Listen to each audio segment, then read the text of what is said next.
आपके लिए क्वेश्चन कि which of the following is not valid resonating structure of others. इनमें से कौन सा ऐसा स्ट्रक्चर है जहां पे वो वैलिड नहीं है, रेजोनेटिंग स्ट्रक्चर है ही नहीं। तो देख रहे हो डी है नॉन ऑफ दिस। काफी कंफ्यूजिंग होता है ना जब नॉन ऑफ दिस रहता है तो समझ में नहीं आता है सही कर रहा है गलत कर रहा है ना। तो चलो ये मैं इसका आंसर बता रही हूँ। आंसर है सी। ठीक है, इसकी आंसर होगी सी। अब ये क्यों होगी, कैसे होगी, ये आप डिसाइड करना और मुझे कमेंट सेक्शन में बताना कि सी कैसे हुई इसके आंसर। ओके, और अगर नहीं होगा तो फिर मैं नेक्स्ट वीडियो में इसका एक्सप्लेनेशन आपको जरूर बताऊंगी। इजी है, कोई बड़ी बात नहीं है। जो जितना पढ़ाई हूँ, जितना आपने अभी तक पढ़ा है, बस उसी के बेसिस पे ये क्वेश्चन है। ओके, तो आगे बढ़ते हैं। अब हम लोग देखते हैं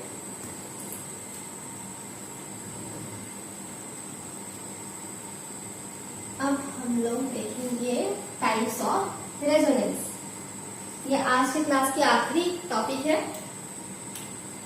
वो क्या है, छोटी सी है, ज्यादा बड़ी नहीं है। इसका हम लोग जनरली यूज करते हैं जब हम लोग रिएक्शन मैकेनिज्म पढ़ते हैं। तो यहाँ पे बस नॉर्मल है, टाइप्स ऑफ रेजोनेंस। ओके, तो दो टाइप की रेजोनेंस हमें दिखती है। एक शो करता है प्लस आर और दूसरा शो करता है माइनस आर इफेक्ट और प्लस आर इफेक्ट, है ना। जैसा हमने देखा था इंडक्टिव इफेक्ट में, एक होता है माइनस आई इफेक्ट और एक होता है प्लस आई इफेक्ट, है ना। तो आप इसी को प्लस आर इफेक्ट की जगह प्लस एम और माइनस एम भी बोल सकते हो। ओके, तो इसमें है प्लस आर और माइनस आर। तो इसको हम लोग बोलते हैं, जानते हैं, हम लोग देखते हुए हैं, इलेक्ट्रॉन रिलीजिंग ग्रुप, है ना। इलेक्ट्रॉन रिलीजिंग ग्रुप, और ये होती है इलेक्ट्रॉन विड्रॉइंग ग्रुप। विड्रॉइंग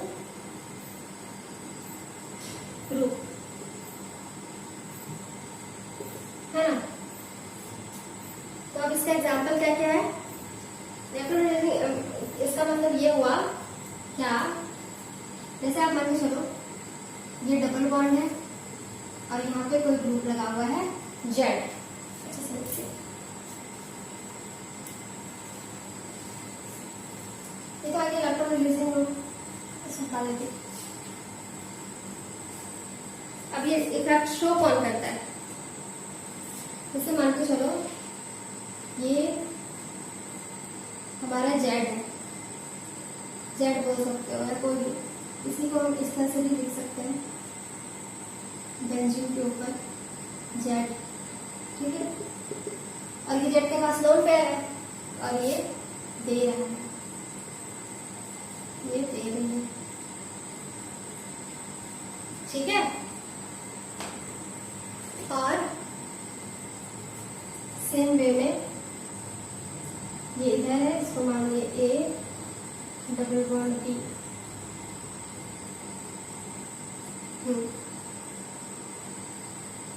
हाँ ठीक है।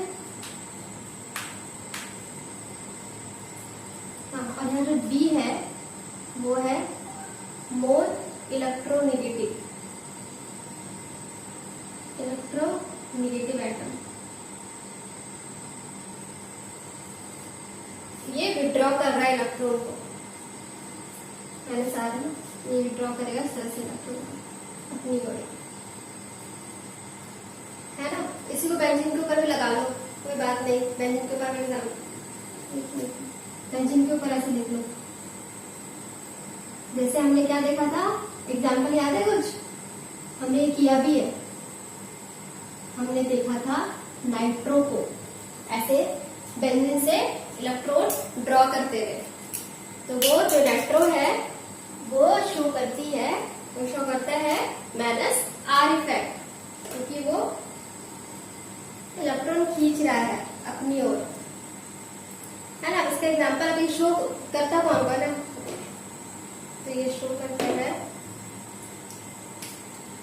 जैसे एग्जाम्पल हो गए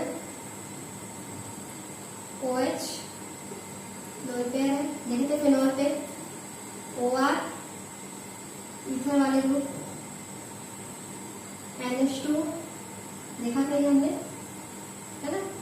OR जिसके पास लोन पेयर होंगे, है ना, फ्लोरीन क्लोरीन ब्रोमीन, इनके पास भी लोन पेयर होते हैं।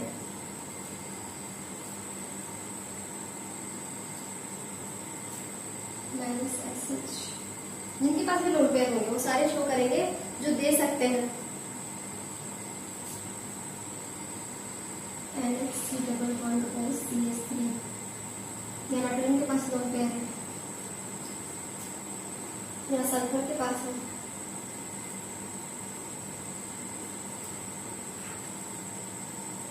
और ऑक्सीजन माइनस है तो इस तरह के जो ग्रुप होते हैं उनके पास माइनस चार्ज होता है, मतलब ऑक्सीजन के पास और लोन पेयर भी रहते हैं जो डोनेट कर सकते हैं इलेक्ट्रॉन को, ये नहीं कि विड्रॉ करने वाले, जो डोनेट कर सकते हैं इलेक्ट्रॉन को वो सारे होते हैं, वो शो करवाते हैं +R इफेक्ट। जैसे हमने देखा था +I इफेक्ट, जो इलेक्ट्रॉन को देने की कैपेसिटी रखते हैं वहां पे +I होता है और यहाँ पे +R होता है, ठीक है। और जो इलेक्ट्रॉन अब आगे देखते हैं, और हाँ यहाँ पे कुछ बातें हैं जैसे कि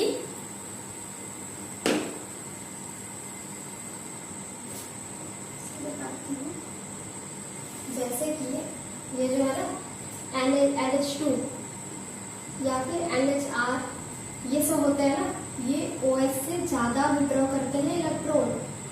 क्यों? क्योंकि इनकी एबिलिटी ज्यादा रहती है इलेक्ट्रॉन की, ठीक है, क्योंकि इनकी जो इलेक्ट्रोनेगेटिविटी है ऑक्सीजन और नाइट्रोजन की, सबसे इलेक्ट्रोनेगेटिव कौन है? ऑक्सीजन है। तो ऑक्सीजन अपने इलेक्ट्रॉन को क्यों छोड़ना चाहेगा? इजी से नहीं छोड़ना चाहेगा ना एज कम्पेयर टू नाइट्रोजन। जब सामने नाइट्रोजन है तो ऑक्सीजन क्यों दे? जब घर में बड़ा भैया है तो हम लोग क्यों किसी छोटे से पैसे लेंगे? बड़े भैया से ही लेंगे ना, बड़े भैया के पास से जाकर के बोलेंगे भैया पैसे दे दो। तो वैसे ही है, सेम वैसा ही है, यहाँ ऑक्सीजन है या नाइट्रोजन है तो ऑक्सीजन अपना पैसा देना चाहेगा नहीं, है ना, मतलब ऑक्सीजन अपना इलेक्ट्रॉन देना चाहेगा नहीं, और नाइट्रोजन इजी वे से एज कम्पेयर टू ऑक्सीजन वो दे देगा क्योंकि इसकी इलेक्ट्रोनेगेटिविटी कम है। ओके, इसीलिए यहाँ पे +R इजी वे से शो करेगा NH2। ओके, अब देखते हैं -R के एग्जाम्पल। अब NH2 से जितने भी ऑक्सीजन वाले ग्रुप होंगे ना, उनसे इजी वे से इलेक्ट्रॉन डोनेट करने की कैपेसिटी होगी नाइट्रोजन को, है ना,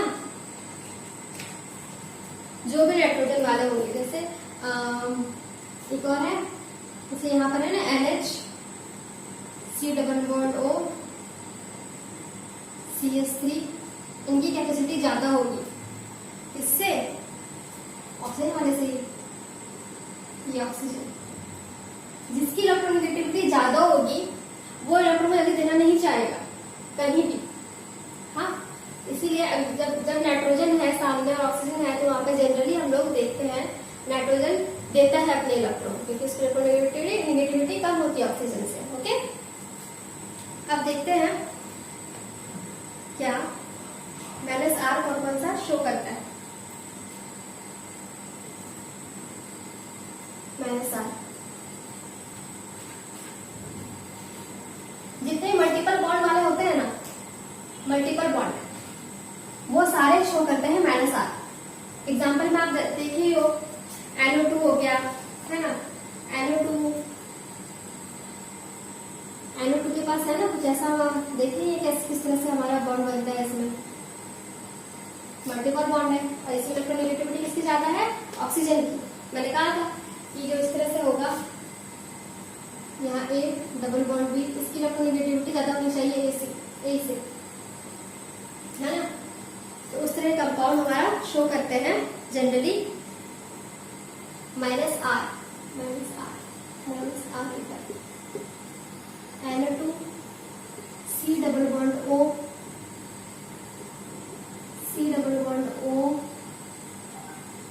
H, हाँ ऑक्सीजन मतलब CO3, जो एस्टर वाले ग्रुप होते हैं, इसलिए की वजह से आप लोग अच्छा नहीं है। देखेगा, पर्टिकुलरली आप आर को ये CH3 को देख लो, एस्टर ग्रुप हो गया। फिर होते हैं साइनाइड, इसका मल्टीपल बॉन्ड है, इसमें इलेक्ट्रोनेगेटिविटी इसकी ज्यादा है, कार्बन में इलेक्ट्रोनेगेटिविटी इसकी है, कार्बन से ज्यादा इलेक्ट्रोनेगेटिविटी इसकी है ना। कीटोन हो गए आपके, नाइट्रो ग्रुप हो गया। फिर उसके बाद एल्डिहाइड, दोनों देखिए बुक के चट्टे बट्टे हैं, है ना। और ये अगर ये छूट रहा है तो ये क्यों छूटे, OH। मल्टीपल बॉन्ड जिसमें हो गया, जिसकी इलेक्ट्रोनेगेटिविटी उससे ज्यादा होगी, वो सारे शो करेंगे -R। ओके, -R शो करेंगे। ये सारे एग्जांपल है, -R कौन कौन शो करेगा, नाइट्रो ग्रुप शो करेगा, फिर कीटोन ग्रुप शो करेंगे। ये कीटोन है, ये कीटोन है, ये एस्टर है, ये साइनो ग्रुप है, ये एसिड है और ये एल्डिहाइड है, एल्डिहाइड। ठीक है, इस तरह के जो ग्रुप है वो सारे शो करेंगे।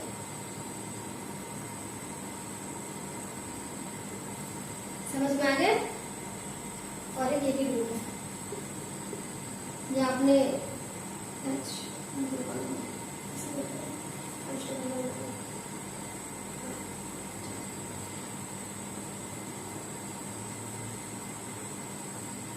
ग्रुप है, ये सारे शो करते हैं -R।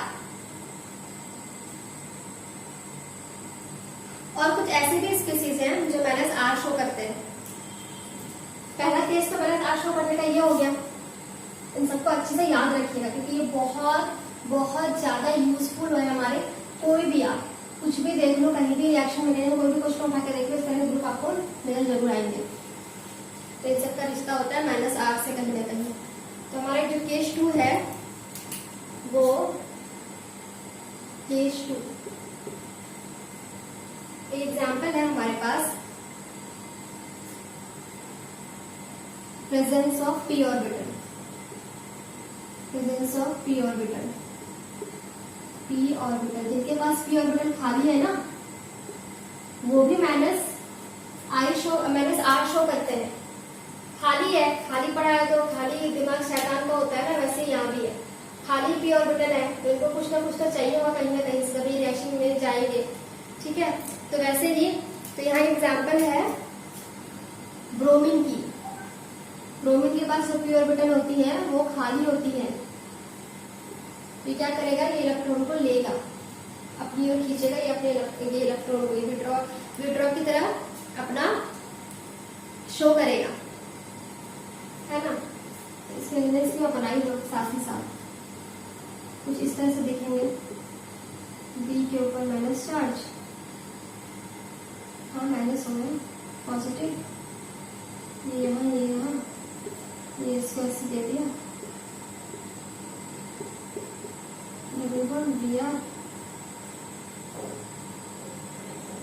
यहाँ ये पॉजिटिव। इस तरह से आप बना दो अपने मैग्नेटिक स्ट्रक्चर इसके।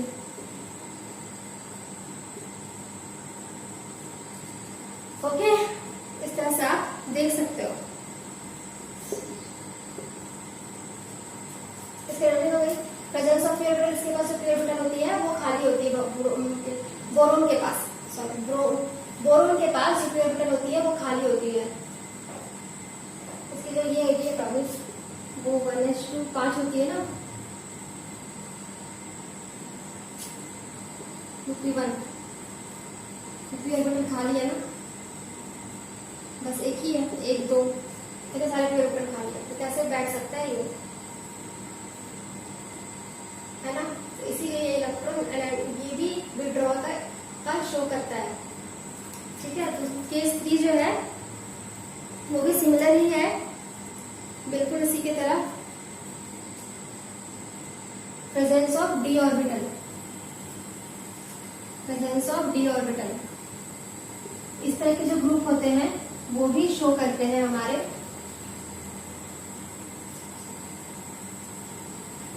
स्ट्रक्चर।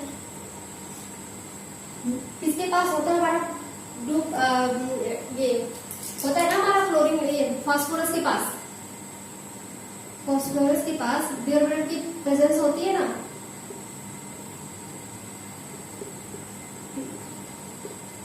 है कि नहीं?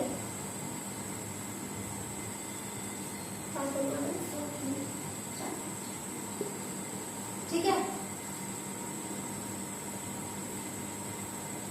इसके ऊपर पॉजिटिव चार्ज है, इसकी जो है ना लेने की क्षमता कैपेसिटी को और बढ़ा दी है। एक तो डी ऑर्बिटल खाली है तो ये इलेक्ट्रॉन को लेगा और खींचेगा, क्योंकि इसके पास डी ऑर्बिटल पूरी तरह से खाली है कि नहीं? आप इसकी इलेक्ट्रॉनिक कॉन्फिगरेशन लिख सकते हो खुद से, क्लास 9 में आपने सीखा भी होगा। इसी तरह से जितने भी इसके जो नाइट्रोजन के जो ग्रुप है उनके पास जनरली होते हैं ना खाली पी ऑर्बिटल, तो आर्सेनिक हो गया, फास्फोरस, आर्सेनिक और क्या होता है एंटीमनी ना, Sb Mn3, ये इसमें जितने भी कंपाउंड होते हैं ना वो सारे शो करते हैं -R को, ठीक है। और कुछ ऐसे भी ग्रुप है जो ना ही -R शो करते हैं ना ही +R शो करते हैं, बिल्कुल न्यूट्रल होता है, वो शो करते हैं सिर्फ और सिर्फ इंडक्टिव इफेक्ट। इनका एग्जाम्पल कुछ है, क्योंकि इनके पास बेचारे के पास ना ही डी ऑर्बिटल होता है, कुछ नहीं होता, सिर्फ और सिर्फ रहता है इनकी इलेक्ट्रोनेगेटिविटी। कार्बन है, नाइट्रोजन है, नाइट्रोजन ज्यादा ही इलेक्ट्रोनेगेटिव है ना। ये सारे के सारे करते हैं Nr2+ ऑक्सीजन के ऊपर, F2 अगर इस तरह से हो गए ऑक्सीजन के ऊपर, इस तरह से कोई ग्रुप है तो ये सारे ग्रुप जो हैं वो -I शो करते हैं, ये सारे ग्रुप -I इफेक्ट शो करते हैं ओनली, ना ही +R ना ही -R, सिर्फ और सिर्फ कुछ नहीं, क्योंकि इनके पास ना ही डी ऑर्बिटल है ना ही पी ऑर्बिटल है, कुछ भी नहीं है। अगर शो करेंगे तो करेंगे क्या, ना ही डबल ना ही मल्टीपल बॉन्ड है, कुछ भी नहीं है। तो इसीलिए ना ही -R शो करते हैं ना ही +R शो करते हैं, ये सिर्फ और सिर्फ -I इफेक्ट शो करते हैं। इलेक्ट्रोनेगेटिविटी जो है, कार्बन से नाइट्रोजन ज्यादा इलेक्ट्रोनेगेटिव होती है, कार्बन से ऑक्सीजन ज्यादा इलेक्ट्रोनेगेटिव होती है, तो कार्बन यहाँ से सारे के सारे कार्बन है, अब कुछ भी हो सकता है, बेंजीन हो सकता है या फिर कोई नॉर्मल सैचुरेटेड कार्बन हो सकता है, कुछ भी हो सकता है, तो इनके पास तो -I इफेक्ट शो करने का हक है भाई, तो जो इनके पास है वो तो शो करेंगे ही। हाँ, समझ में आ रहा होगा होप सो। और इसी तरह से एक और होते हैं जो,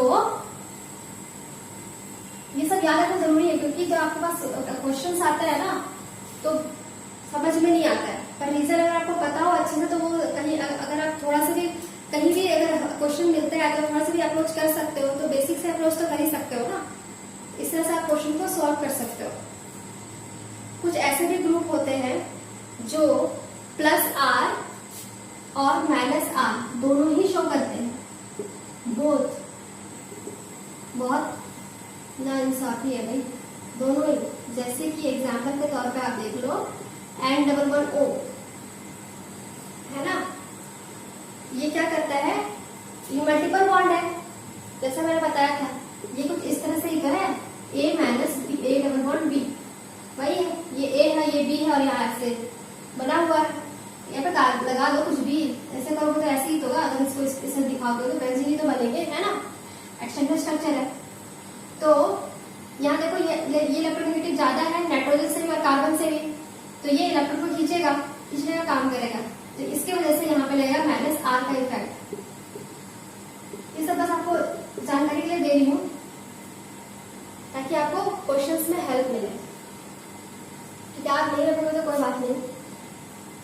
और ये नाइट्रोजन के पास क्योंकि लोड पेयर होता है, ठीक है, तो ये देने का भी काम करेगा, है ना, देने का भी काम करेगा, जहां जैसी जिसकी सोच उसी के अकॉर्डिंग ढलना चाहिए, वही सेम वे है, ठीक है। इसी तरह से SO2H, हाँ, ये SOH और ये डबल बॉन्ड, ये भी सेम वे से ये होता है, इलेक्ट्रोनेगेटिविटी इसकी ज्यादा ऑक्सीजन की, तो ये इस तरह से -R इधर से शो करेगा और इधर से करेगा +R, इधर से -R इधर से प्लस आर शो करेगा। ठीक है,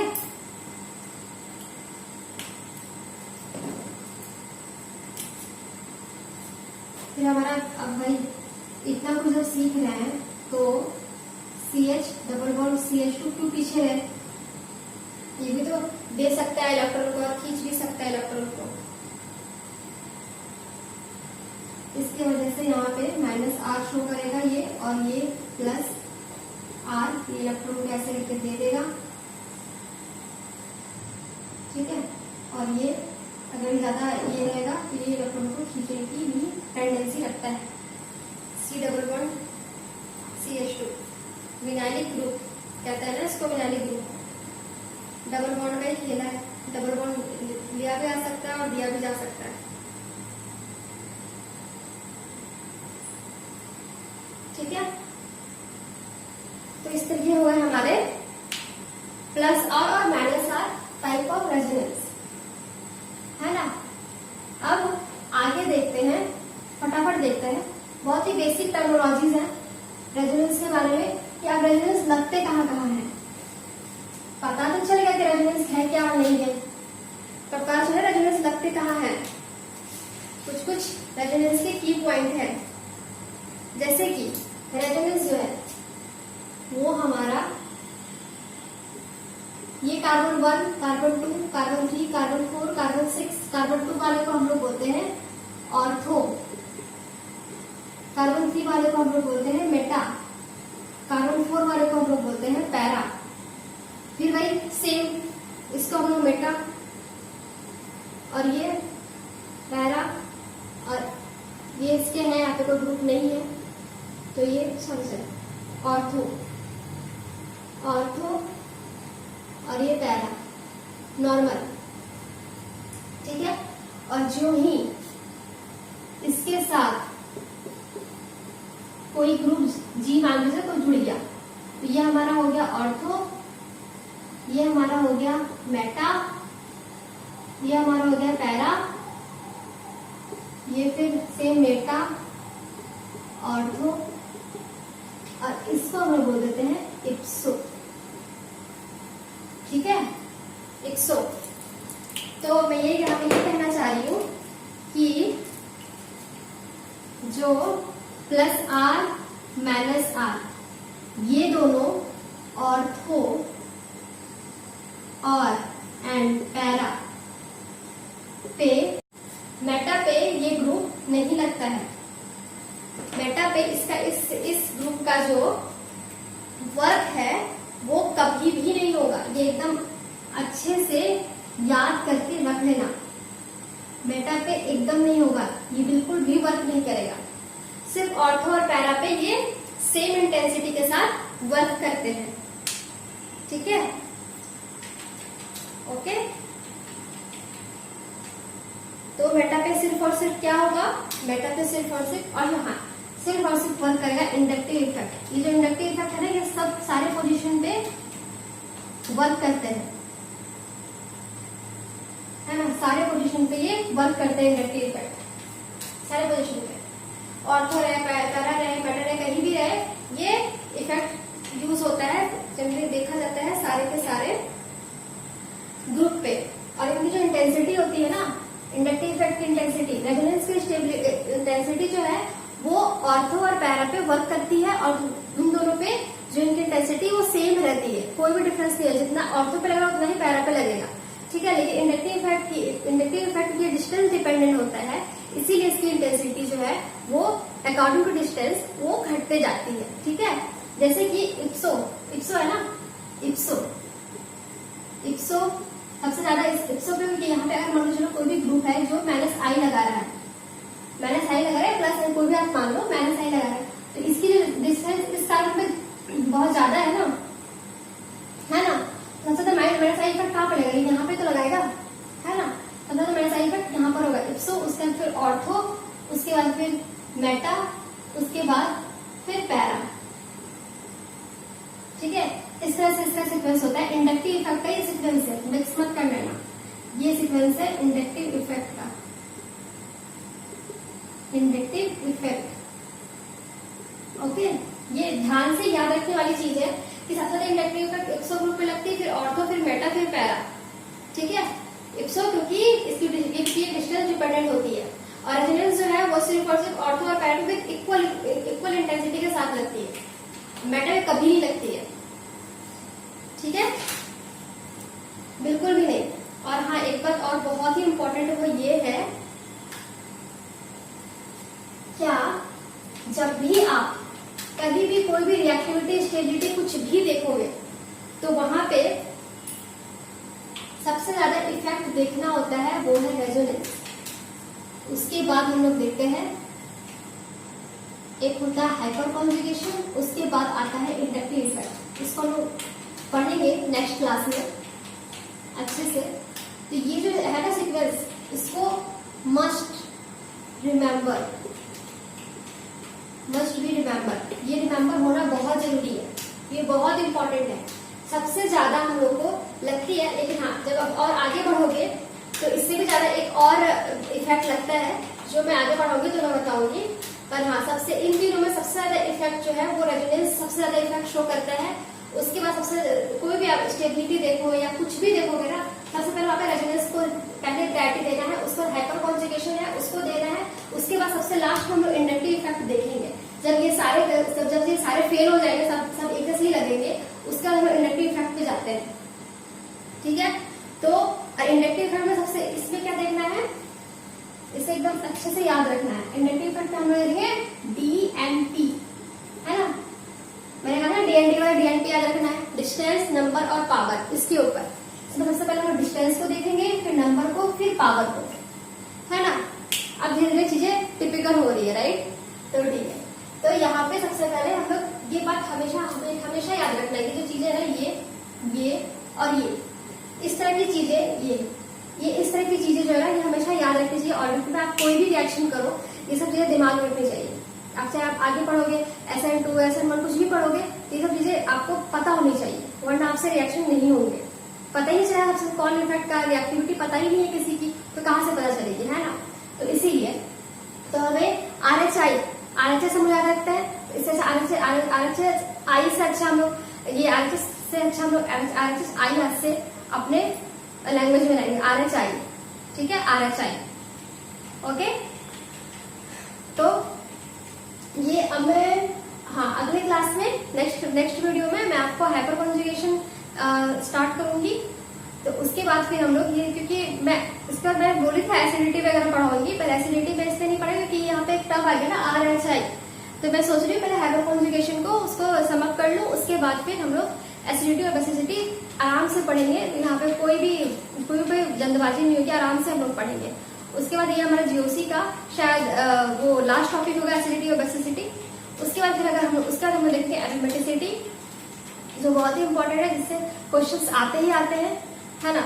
हर साल क्वेश्चन देख लो, मिला कोई भी कॉम्पिटिशन उठा के देख लो, कोई भी प्रीवियस ईयर क्वेश्चन देख लो, वो सारे क्वेश्चन में आपको मिलेंगे एरोमेटिसिटी से क्वेश्चंस, तो वहां पे वो देख लेंगे। उसके बाद हम लोग इलेक्ट्रोफाइल, न्यूक्लियोफाइल मतलब रिएक्शन मैकेनिज्म की ओर देखेंगे।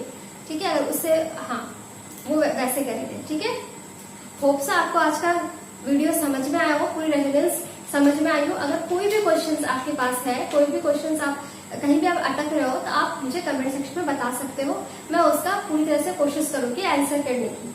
ठीक है, okay, thank you so much for watching.